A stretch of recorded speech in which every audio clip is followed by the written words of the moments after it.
Hello and welcome to Geekarati. For geeks, by geeks, and with geeks. Life below the earth. Welcome to Overtime. Brave enough to do battle with hideous monsters.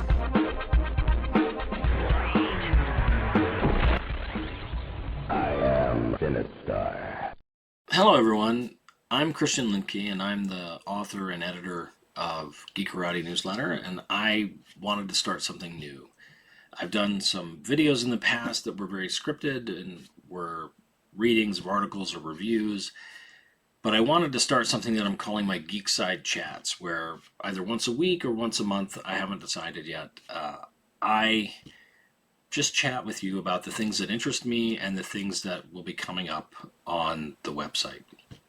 So I've been reading a lot of stuff lately and checking a lot of stuff out, and I'll be reviewing it very soon or writing about it soon. And as you know, I'm in the middle of the spooky season marathon stuff, and I really am looking forward to adding more to that, although that'll have to wait till this weekend.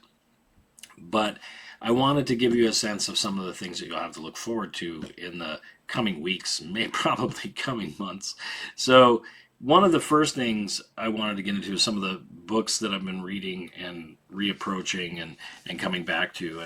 And the first are these books by Cameron Johnston, starting with The Traitor God, which is a really interesting book series. These are kind of pulpy fantasy that merge almost a kind of superheroic level of ability with Lovecraftian horror beneath the city, and they're just a ton of fun, and they're not like anything that really is in the mainstream right now. They're more dark, more sword and sorcery, even though the power level is much higher. They're published by Angry Robot Books, who I've been a fan of for some time. A friend of mine, Matt Forbeck, has written for them. He wrote a book, Carpathia, for them and a couple of other things. But they have been consistently producing what I would call David Gemmell style fantasy, which is to say action-oriented fantasy that is like a fusion of sword and sorcery or pulp fiction, which tends to be a little grittier, darker, but also has some like world-ending stakes, and it's just a lot of fun to read.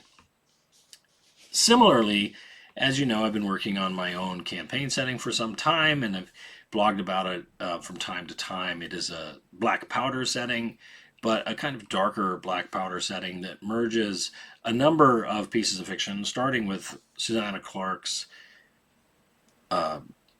Jonathan Strange and Mr. Norrell's book, and which features the Napoleonic Wars.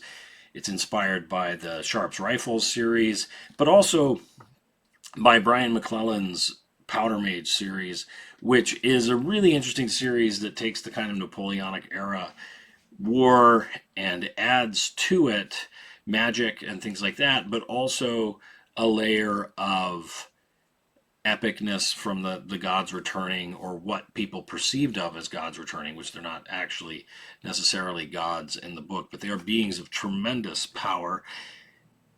And Brian McClellan is a part of the Salt Lake City writing scene, or the Salt Lake area writing scene, which is heavily LDS, and it has a number of really talented fantasy authors. I, in fact, think that when it comes to modern fantasy, there are a couple of places that have just great hubs of writing.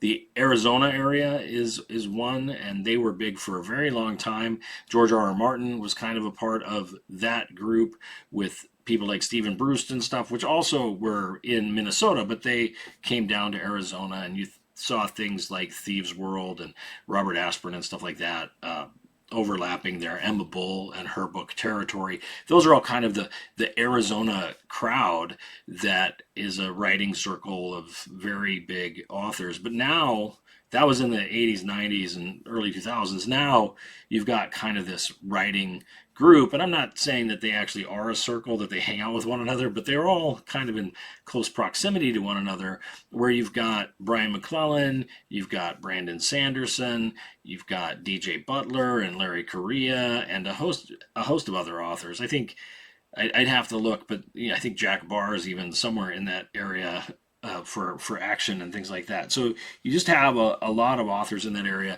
and you've even got role-playing game people like Sandy Peterson, the creator of the Call of Cthulhu role-playing game. He's from the Salt Lake area and lived in Texas for a while, but he's back in Salt Lake with his family. And a lot of their fiction, which I find interesting, draws off of the kind of faith that they have, because a lot of them are members of the Church of Jesus Christ of Latter-day Saints, and you can see echoes of their faith in that, similar to the way that you could see it in Tracy Hickman's writing in the Dragonlance series, right? So if you are familiar at all with LDS theology, you'll see parallels or inspirations that influenced the Dragonlance books, and similarly you'll see that in little echoes in the writings of people like Brandon Sanderson in particular, and I think a little bit in Brian McClellan, though I don't know that he's actually LDS. Speaking of LDS, I've been going back in time to read some occult detective fiction, in this case, The Adventures of Semi-Duel, who's one of the earliest occult detectives, and he was written by J.U. Gaiesi and Junius B. Smith. I don't know that Gaiesi is the best way to pronounce that. It might actually be Giesi, but Gaiesi and Smith wrote these very engaging stories about this kind of super genius occult detective.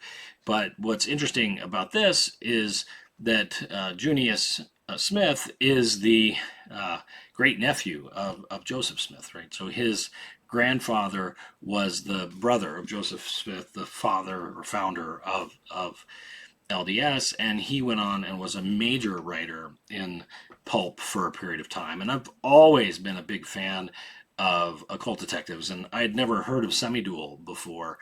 My favorite occult detective is John Thunstone, a creation of Manly Wade Wellman, who writes about the myths of North Carolina and heavily influenced by Southern Gothic stories and things like that. And he's just fantastic. I highly recommend Manly Wade Wellman stuff, not just the John Thunstone stories, but also the John the Balladeer stories, which are about a musician with a silver-stringed guitar who fights evil or encounters evil throughout the Appalachian Mountains. And they're just wonderful tales, rich with the mythology of the region. Of course, another of my favorite occult detectives is Lord Darcy by Randall Garrett. And essentially the conceit of these is, what if you had Sherlock Holmes tales in an alternate version of Edwardian England, where you don't actually have Edwardian England because the Plantagenets never stopped ruling in the War of the Roses. They didn't lose. There are no Tudors. It's just Plantagenet rule, and magic also exists, right? So Randall Garrett tells a number of stories where Lord Darcy and his sidekick Sean, who is a practicing magician, solve a number of interesting murders and mysteries. And Randall Garrett's story here is fantastic. It's a little less known, I think, than it should be. In America, the books are published, they tend to be published by Baen Publishing. And Baen, I think their covers are among historically the worst in the publishing industry. That is before the kind of modern trend of having everything not have art. But when books did have art as covers, I think that Baen Books was among the worst. So this is Golan's cover of the Randall Garrett Lord Darcy stuff. And if Golance is doing a fantasy masterworks of it, that it is highly regarded. But like a lot of things that are great in fiction or in fantasy, it's kind of faded to the side with modern readers not knowing about it. And I don't blame modern readers for that. I think a lot of people don't share the kind of great stories that are out there. So when I was growing up, I would look in the back of the Dungeon Master's Guide, or the basic rule book had a list of recommended readings, and there were all kinds of recommended readings for us from time to time that we would see, things that inspired Dungeons and Dragons.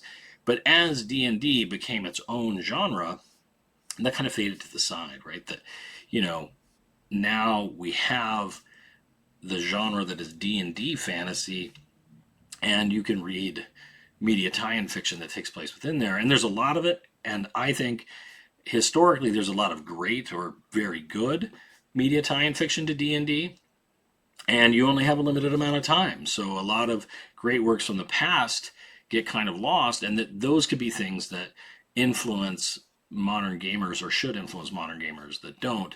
And one of the things that comes to mind, of course, is the Deed of Paxenarian series, which is an old series by Elizabeth Moon. It's probably one of the two best tales of a paladin that I've ever seen. The best being Three Hearts and Three Lions by Poul Anderson. But Elizabeth Moon's trilogy of Paxenarian stories about a female paladin are just fantastic, but a lot of people don't know about it now. And in fact, so few people know about it now that when a role-playing game was recently launched for it on one of the Kickstarting or backer kit sites, very few people backed it, right? Probably a decade ago or 20 years ago, it would have had thousands of people wanting a role-playing game for it. And I don't know that it even hit 1,000 backers on it. And I think that's kind of a little sad because the books are great. And I'll bring those up in a future one, because maybe I'll, in one of these conversations, just bring up like 4 or 5 novels that you should read if you're interested in paladins and role-playing games. One of the role-playing games or role-playing game types that I'm going to try and review in the coming weeks is the Parsley games. The Parsley games are by, let me make sure I get this right, Jared Sorensen. I was going to say Jason Morningstar, but they're Jared Sorensen of Memento Mori games. And what's interesting about the Parsley games is that these mirror the old text-based adventures that used to exist on 8-bit and eventually 16-bit computers, things like Zork or Adventure, where you typed commands to try and solve a mystery in a map. And you're supposed to play these with a group of players where they take turns doing the commands. And you get to see how the kind of frustration or challenge of having a limited vocabulary with which to work affects play, because you have very limited options, or what they would call moves, not a term I particularly like, in Apocalypse Engine games. But in this case, you just have a limited corpus of words that are available for you to use to solve the mysteries or puzzles. And they have one in here called Pumpkin Town. That's probably what I'm going to run and talk about and do a review of in the future. The first one was Action Castle, which is a very short version of something similar to Adventure. As you know, I am a big fan of other Substacks, and one of the ones that I watch or read the most and listen to is Rebecca King's, Dr. Rebecca King's, Dr. King's Curiosities Substack. And I think I started reading it for her horror moments, because I think that's a great series where she talks about various pop culture properties and the connections they have with deeper horror literature and things like that. And she's done deep dives into The Sopranos and other interesting pop culture phenomena. But she recently started doing what she calls tea in a tale, where she brews herself some tea, and then reads a tale from a book she calls the Bat Book. And I was lucky enough to get a copy of the Bat Book, so that now when I listen to her read, and she's a phenomenal reader, that I can read along with her. One of the things that I like about the copy that I got is the edition I have includes the original ribbon that was supposed to seal the 9 most dangerous stories within the book, so that you had to be fully committed if you wanted to read them. There's danger beyond these pages. The 9 tales at the end of the book are not necessarily as safe for your sanity as the other tales. And I think that's a nice touch. And it's an older book. Most of the tales, I think maybe all of them, are in the public domain. So let me just look to see when the book was published. Right, so here I am looking at the publication date of the actual book, 1936. So they aren't quite all in public domain, but the book is approaching 90, so that's pretty cool. And it smells like it's approaching 90, and that's a wonderful thing. I love the smell of old books. Speaking of role-playing games and D&D becoming its own genre of fantasy fiction and the spooky season, I will be reviewing the newest Ravenloft novel that was written by Delilah Dawson. Delilah has written some media tie-in fiction recently, but she has a history as a kind of straight horror novelist. So this is an interesting combination of her talent as a horror novelist with her recent foray into media tie-in fiction. Now, modern TSR has a lot of challenges, and with the rise of Critical Role and things like that, they're trying to appeal to the new audience who has a kind of whimsical setting and whimsical types of characters. It's almost a kind of menagerie of characters. You can see here, these people look very happy. And I think there's a lot of disconnect for people who think of Ravenloft as it traditionally is, which Ravenloft is a gothic horror setting, heavily inspired by the old Universal monsters, but even more so maybe by the Hammer film versions of them, and to incorporate things that might appear a little camp, like having a drow or a bird person or a half-orc seems a little disconnected, and the Strahd von Zarovich, who's the Dracula prototype, looks a little less intimidating than maybe he should. Although I will say that the back illustration, which has the replacement for the Victor Frankenstein on there, is a little bit different. It's an interesting book, and I'll get into more detail when I review it. And I'm going to come at it as I do, not from the kind of common perspective. I'm not interested in the hot take or the popular take. I just want to give you an honest review of what it is. And Wizards of the Coast faces a challenge, right? They're trying to create properties that appeal to the new Critical Role reader and the reader of D&D fiction, not necessarily gothic fiction, at the same time that they want to have something that appeals to people who read gothic fiction or older fiction and get the references that are in the Ravenloft setting and other settings too. And this isn't a new tension for Wizards of the Coast. This is a tension that's existed for some time, at least as long as the second edition, probably longer if we include Mistar, which is itself a more whimsical setting. It has turtles, for goodness sake, which, I wrote my article about the Teenage Mutant Ninja Turtles, which were character classes based on the Teenage Mutant Ninja Turtles, but using the turtle race in Basic and Expert, because Mystara has anthropomorphic turtles as a playable character race.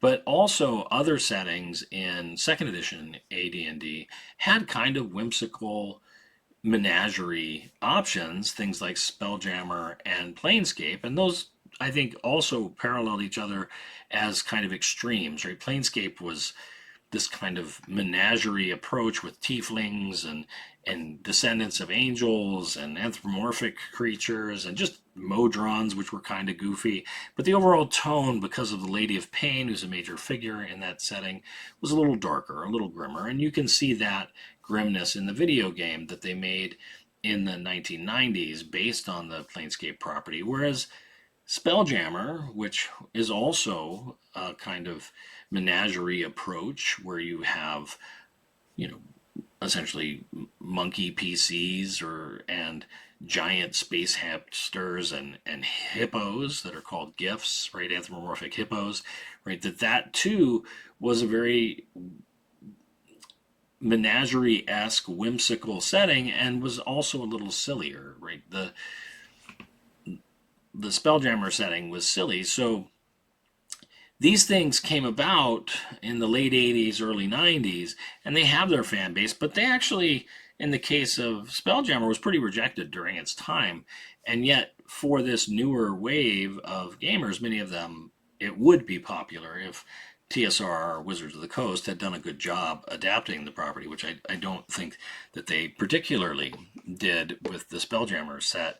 And I think that's also a part of the problem. I think that they don't know what to do with some of these properties that they have. Sorry about that.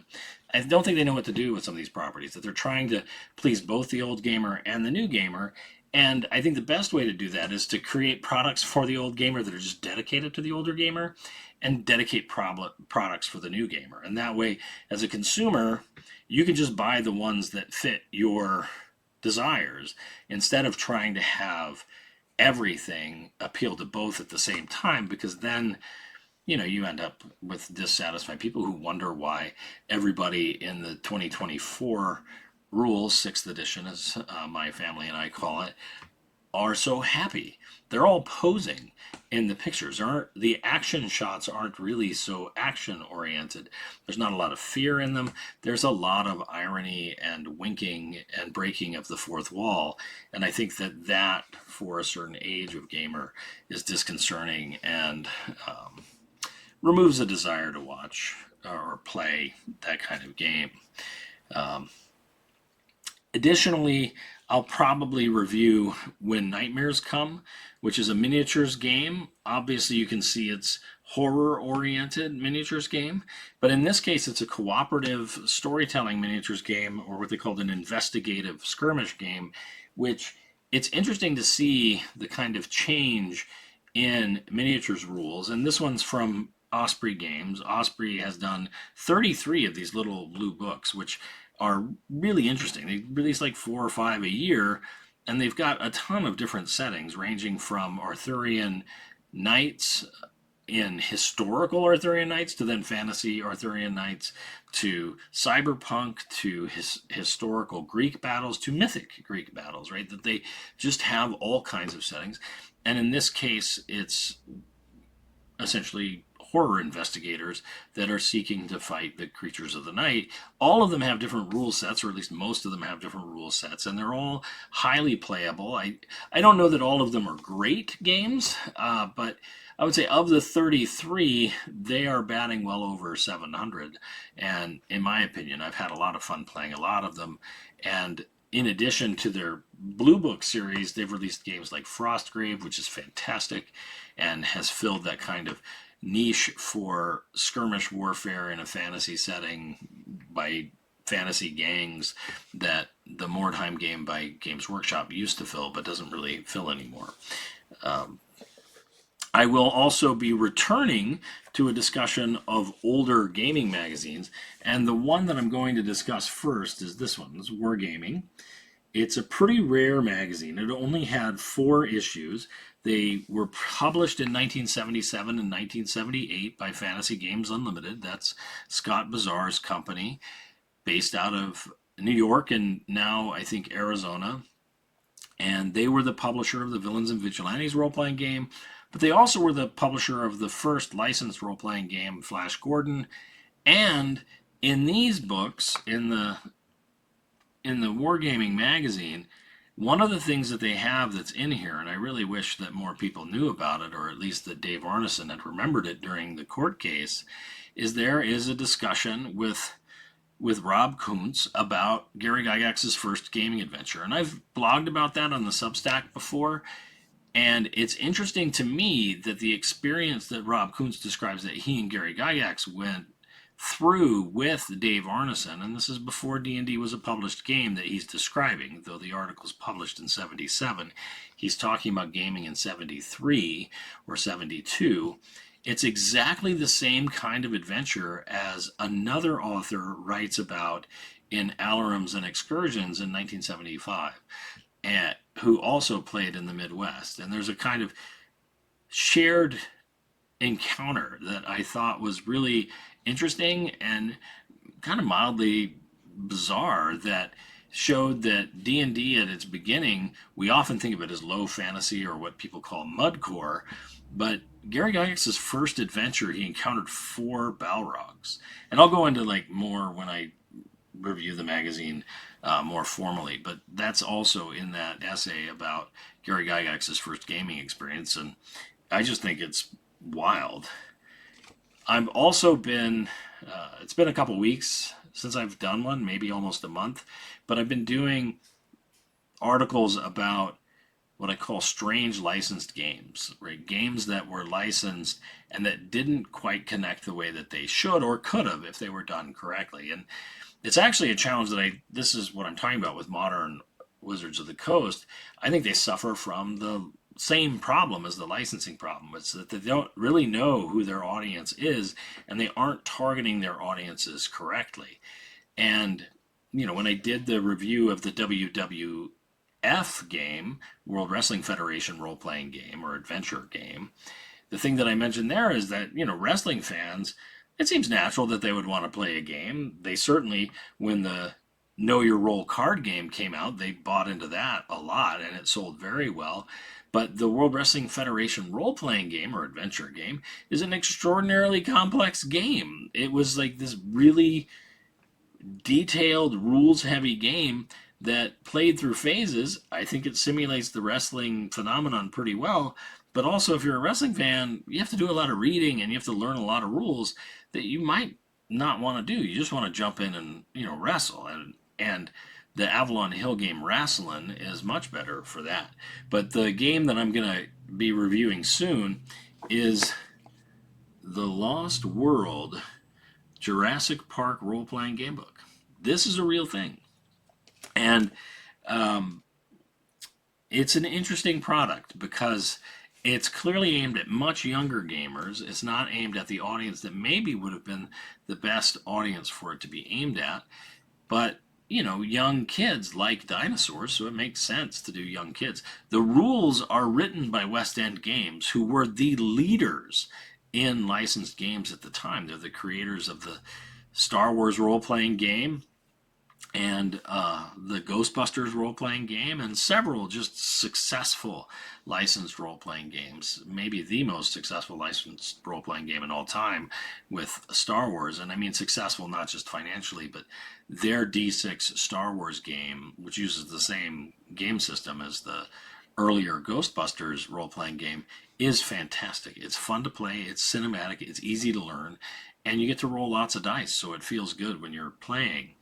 But in this case, well, I don't want to reveal too much, but let's just say that West End Games dropped the ball on this game in making the connection between what their goal was, or what a good goal would be, and the game itself, which is to say, there are still a lot of people who play the Star Wars role-playing game. I don't know anybody who plays the Lost World Jurassic Park role-playing game. Speaking of role-playing games and new role-playing games, and this I'll leave with before I get into my movie, another game that I'm super excited about and I'm super excited to review is Nimble. Nimble is a really interesting game. It sells itself as 5e compatible, and certainly if you know 5e, it's easy to learn, but this game is its own game, hands down. If you play it, it plays very differently than D&D 5th edition. It is its own beast, and it is completely original. So, speaking of D&D, I will be reviewing later on the Welcome to Hellfire Club crossover with Stranger Things. It's an interesting product that I think is aimed at one particular audience, fans of Stranger Things who are interested in D&D. I don't know, as you can see, it's still shrink wrapped, so I don't know how it does with that, but I'll contrast that with the D&D starter set that's come out. And you can see already by the cover here that the dragon that they're fighting on here is pretty small. And it seems a little less heroic, maybe, than you might expect. And the starter set is designed for new gamers, right?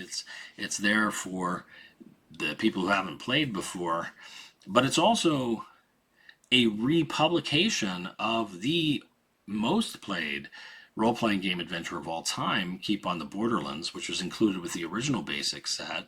There are some great materials in that set, and I'll give a full review. But it's gotten a lot of pushback from a lot of older fans or more experienced fans lately for a lot of reasons, some of which I think are perfectly valid and all fit within that. Who's your audience? Who are you trying to get here? The Critical Role crew, or the people who like D&D because of Critical Role, have actually already started playing D&D, and some of them are drifting over to Daggerheart, which you can see behind me there. Though Critical Role itself hasn't drifted over to Daggerheart because they didn't know whether the game was going to succeed or not when they published the game and when they selected to do their new season. And certainly, if you're making money off of something, you don't want to take a risk. You're risk averse. So their new season is still 5e based, and the people already know how to play 5e. So why would you advertise to the people who are already playing with the starter set, right? Starter sets should be for new gamers or people you're bringing in. They should be for the people my daughters are teaching to play, right? My daughters already play. We play D&D together, though it's interesting to see even them, right? They're in high school now, that they're engaging in the same kind of edition wars that I saw when 3rd edition transitioned to 4th edition. They are not the biggest fans of what they call 6th edition, or what we call 6th edition in the house. That's the 2024 50th anniversary edition of Dungeons and Dragons. They're just not all that into it, and I understand that they're not all that into it. And while I'm pretty forgiving, having lived through a number of edition wars, and I am a fan of all D&D, as they say, I'm in favor of every edition. So I'm not going to judge based on that. I'm going to look at the mechanics.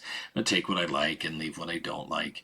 I've seen various responses to social and political pressures from the 90s when I started playing. You had all the demons were removed from the game and things like that. So, it's nothing new to me to have these kind of attempts to adapt to social pressures, but then you always are going to get pushback from the existing gamers who want to have a kind of darkness or a kind of strength or a kind of familiarity to it, and I appreciate that too. And it's a difficult thing to balance, and I don't think that Wizards of the Coast has done a particularly good job with that balance. And certainly when Chris Perkins was the head of development and marketing for them, they tended to be, I would say, even somewhat insulting to existing fans. And I'm thinking in particular of the 4th edition marketing in that case, where a lot of the 4th edition marketing was telling players of 3rd edition that they were playing wrong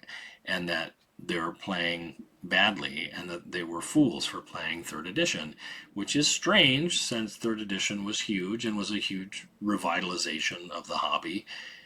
Not quite as big as 5th edition, but big. It really was a big wave of new gamers and of old gamers returning, gamers who had left with 2nd edition, but came back with 3rd edition, and then to alienate them with 4th edition, just in the marketing alone, let alone with the fact that the rules changed significantly.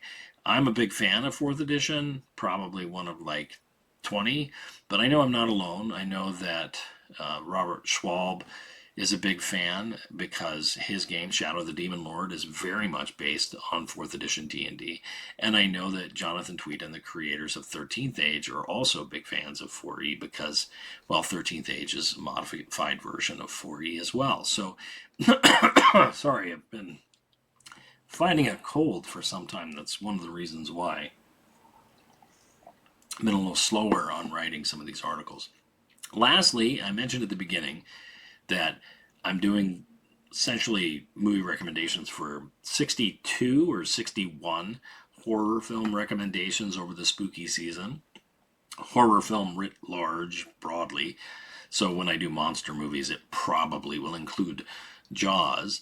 But I've been watching some that I haven't seen before, and I'm coming up on like the horror comedy week. I might do horror comedy this week. I might do it next week.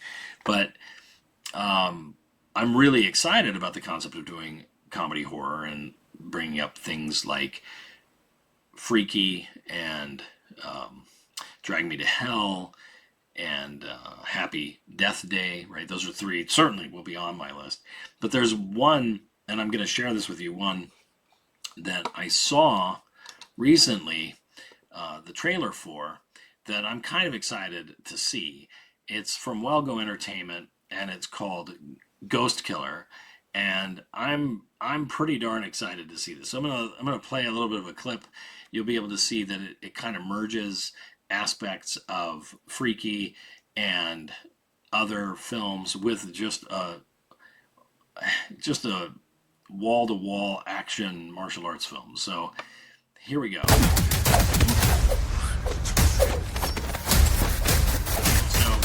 this begins with 俺の名前は standard 工藤秀夫 right, that we've 前 got 世は殺し屋だった the hitman, but he's 前 dead. 世では殺ししかしてなかったからさ What's gonna happen? 何相変わらず俺には勝てない He な possesses the body 工藤 of さんの knowledge, 霊が though. 大学生の女に取り付いてるみたい And で it し just て looks like just a ton of fun. 復讐成仏するためには俺を殺したやつをぶっ殺すってことだ力欲しいだろ逃げる Just want to check something. She's taking the hand. Now she's a super skilled martial artist. 殺すぞ So I'm very excited to see Ghost Killer. As I say, it fuses a lot of things that I've seen before in horror movies, but it's by the director of 1% Warrior, which I thought was an excellent martial arts film. That's Kenosuke Sonomura. It stars Akari Takaishi, and it just looks like a ton of fun. Like, I can't really wait to see this movie, and I'll be watching it, and if it's as good as it looks to me, the martial arts choreography style looks very similar to that in 1% Warrior, which is to say they move a little more fluid than I might expect in a traditional karate film, but it just looks like a lot of fun, and you can see the interplay. You know, when I mentioned the martial arts films or kung fu movies to watch in my geek shelf a few months back, or a month back or so, I mentioned that, you know, one of the things I like about martial arts films is the interplay between various cultures and their film sensibilities and how they influence one another. And, you know, you see that influence in a film like Barry Gordy's The Last Dragon, and here you see the incorporation of not just American filmmaking, but you see the influence of films like The Raid and that kind of action style that it's had on martial arts films in general, in this case, Japanese martial arts film. But you also see the influence of probably what I think is one of the best martial arts films ever made, The Man from Nowhere, which is a Korean film, right? So you see just the interplay and the dialogue between cultures. I'm really excited about that. That will probably make the list, but it's got to be as good as the trailer makes me think it's going to be. But I've gone on for about 35, 36 minutes now, and I'm just going to stop recording and say farewell to you. I'll provide a list for this stuff, and over the course of the next few months or whatever, I'll be reviewing elements of this and other things as well, because I always do other things. But that's just a sense of some of the stuff that I'm interested in and going on. And now you get a sense kind of how my mind works, and, you know, how I'm not necessarily... I'm just not an angry person about the changes that are going on in the hobby, but I'm not necessarily super excited about changes that are going on in the hobby either. I think that we see a lot of challenges in the role-playing game hobby, and we see it in a lot of industries, that they're just trying to find audiences. And I think that what the role-playing game hobby is going to have to understand is they're going to have to take the same strategy that broadcast media has taken, and they're going to have to create those niche products that they're going to have to say, this product is for this cohort, this product is for this other cohort. If you happen to overlap with both of those cohorts or interests, then you'll buy both. If you don't, you'll have something that is dedicated to you and shows that we care about you as a consumer, rather than trying to put everything in all at once. Sometimes, in Texas, if there's beans in it, it's not chili. And in this case, right, maybe sometimes there are beans in your gaming product, and that makes it not chili. So, and then for other people, having meat in a chili is not good for them because maybe they're vegan or vegetarian. This is a terrible metaphor. I'm just going to stop. But it's been wonderful chatting with you all, and I hope to talk with you again, maybe next week. So. Thanks for the Geekside chat. Let me know your thoughts, and we'll just keep chatting about stuff. Goodbye. Shall we play a game? This geek of technology. He's a Highlander, by God. Strange game. The only winning move is not to play.